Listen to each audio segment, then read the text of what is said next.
Bonjour à tous et bienvenue sur notre formation Bijoux débutants épisode 5. C'est le dernier épisode de notre formation. Si vous arrivez en cours de route, je vous invite à aller voir les 4 autres épisodes. J'ai également réalisé 2 autres formations saison été et saison hiver qui comportaient également 5 épisodes que je vous invite à aller voir également. Le but de cette formation est de vous apprendre les bases de la création de bijoux fantaisie. Nous réalisons 5 bijoux avec 5 leçons pour vous permettre d'apprendre en créant. Ce dernier épisode est consacré à une technique un peu plus compliquée que les 4 autres, qui est l'utilisation de perles à écraser avec du fil câblé. Ça demande pas mal de précision et quelques connaissances à savoir. Nous allons réaliser un collier et un bracelet. Allez, c'est parti! Voici le collier que nous allons réaliser avec du fil câblé. Comme je vous avais expliqué lors de l'épisode 1, où nous avions fait un bracelet élastique, celui-ci, le fil élastique n'est pas le fil le plus adapté pour des pierres gemmes lourdes. Le plus adapté, ça va être du fil câblé. Ça ressemble à ça. C'est du fil métallique qui est tressé et gainé avec un petit revêtement. Donc c'est du fil très solide.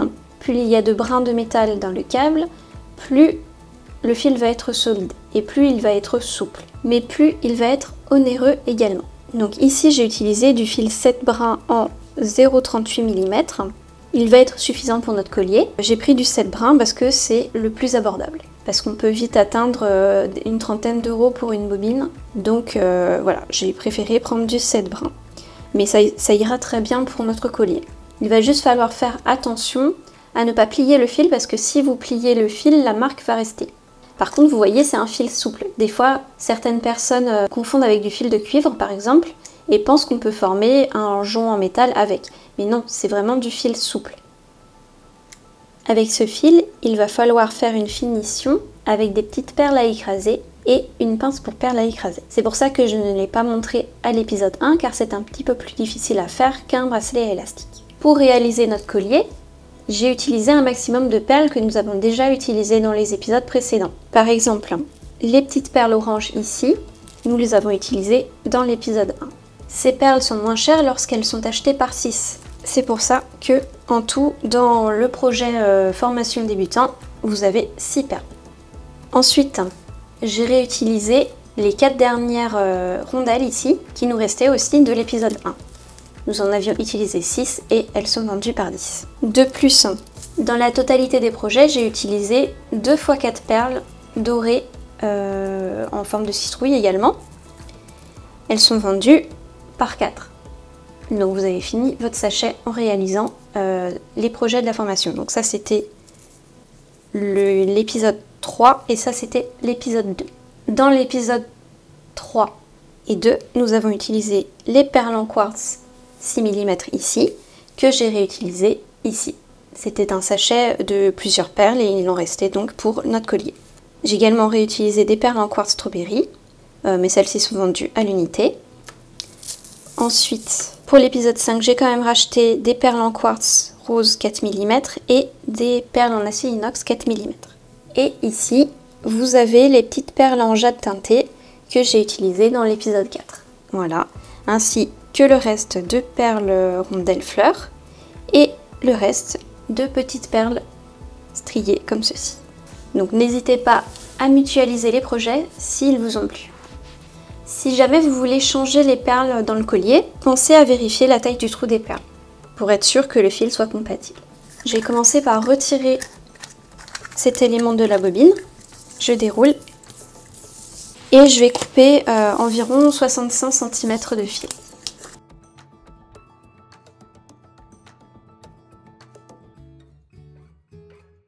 Pour couper ce fil, vous pouvez utiliser une pince coupante. Ensuite, pour éviter que ma bobine ne se défasse entièrement, on peut remettre le support. Mais comme vous voyez, ne déroulez pas le fil avec la protection autour parce que ça va entortiller votre fil et il sera impossible à retendre après. Également, autre précision, je n'ai pas utilisé du fil nylon parce que mon collier est très lourd. Vous pouvez utiliser du fil nylon par exemple pour faire un collier avec des toutes petites perles comme ceci, 3,5 mm, ça peut passer. Mais ici le collier est quand même assez lourd, il fait 22 grammes. Donc il vaut mieux privilégier le fil câblé. Voici ma perle à écraser. C'est une perle en métal souple que l'on va aplatir et replier sur le fil. On commence par enfiler notre perle. J'enfile une protection pour fil câblé. C'est un petit élément en forme de pont comme ça qui va empêcher les frottements du fil avec le fermoir. Hop. Et on enfile le fermoir. J'ai pris un fermoir en acier inox doré.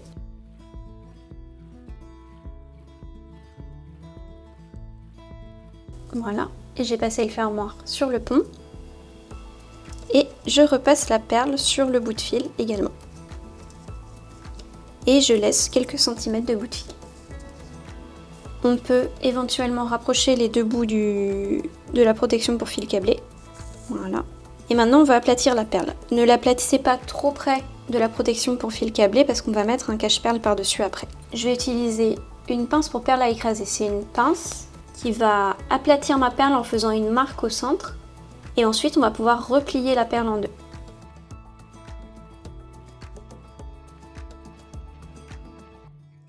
Alors le plus délicat à chaque fois c'est de replier la perle, des fois ça marche pas très bien. Ouais, ça n'a pas marché. On peut replier un petit peu les deux parties avec la pince plate. Et on vient essayer de refermer les deux bouts, les deux parties de la perle.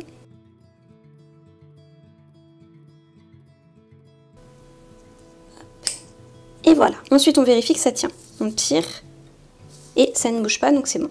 Normalement, si cette finition est bien faite, c'est la finition la plus solide pour faire tenir du fil câblé. Les nœuds ne fonctionneront pas et simplement aplatir la perle fonctionne, mais ça peut endommager le fil. De plus, si jamais vous utilisez uniquement une pince plate pour aplatir votre perle à écraser, la perle à écraser va être plutôt grosse sur le fil et ça va être, vous allez devoir utiliser un cache-perle qui est beaucoup plus gros. À moins que vous ayez utilisé une perle à écraser qui soit très petite. Et si vous utilisez une perle à écraser très petite, c'est beaucoup plus difficile de la replier en deux. Et parfois, c'est beaucoup plus esthétique et facile d'utiliser une pince plate. Donc mon cache-perle, c'est une perle ouverte, en fait, que je vais venir placer sur ma perle à écraser. Ça peut servir aussi de cache-nœud. Donc je viens placer ma perle à écraser dedans. Et après, je viens refermer mon cache-perle en essayant de faire quelque chose de plutôt rond.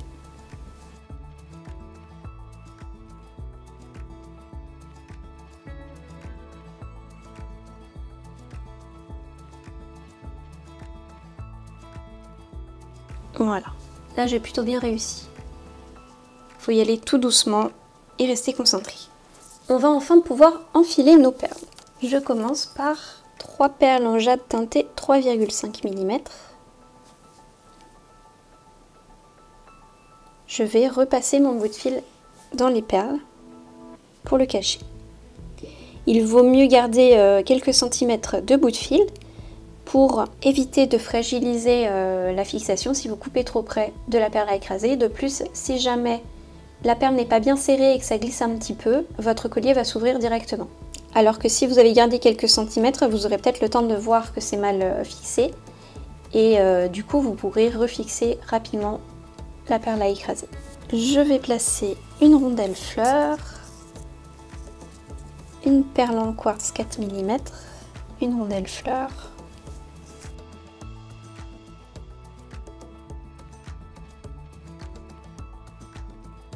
trois, 4, 5 perles de jade,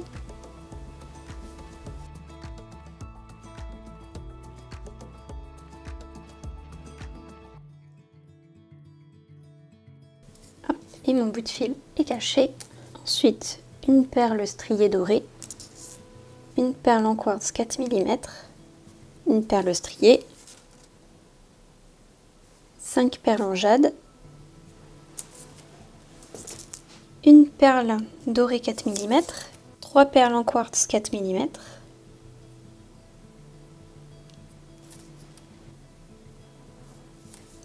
une perle ronde dorée 4 mm, une jade, une rondelle fleur, une perle en quartz 4 mm, une autre rondelle fleur et une autre perle en jade. Bien sûr, ce que je fais, c'est une suggestion, donc si jamais vous voulez faire différent, n'hésitez pas. Une perle dorée 4 mm, 5 perles en quartz 4 mm, une perle dorée 4 mm, 3 perles en quartz 4 mm et une autre perle ronde dorée 4 mm. Encore 5 perles en quartz 4 mm, 3 perles rondes dorées 4 mm et on passe aux perles en quartz 10 mm qui nous restaient des épisodes précédents.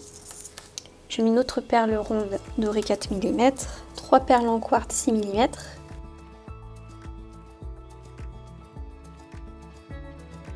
et maintenant je vais passer à la partie centrale du collier.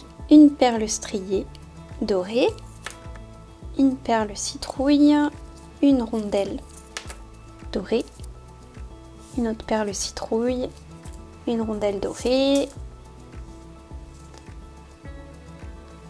une perle citrouille et on fait exactement la même chose de l'autre côté.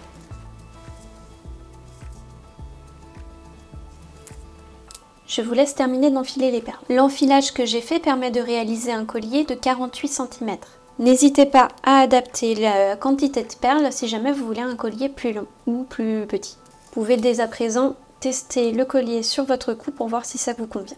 Une fois que la longueur vous convient, on va faire la finition. On va enfiler une nouvelle perle à écraser, ma protection pour fil câblé,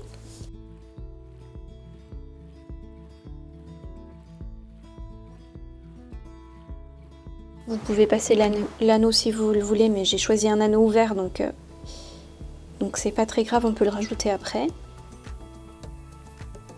Voilà. Et je repasse mon fil dans la perle à écraser et dans quelques perles.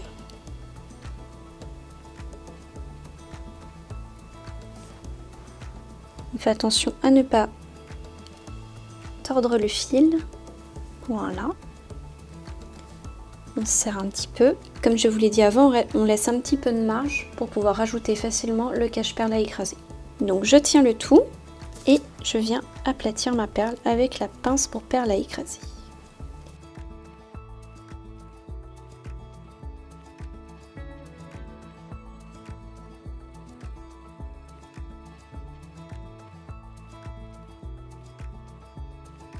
Vérifie que ça tient et on met notre cache-perle.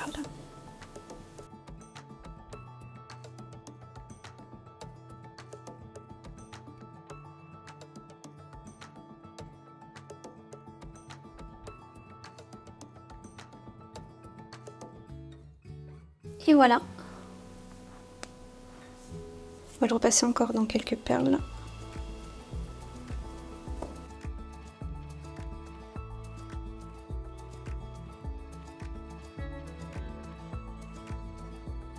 Et on coupe notre fil.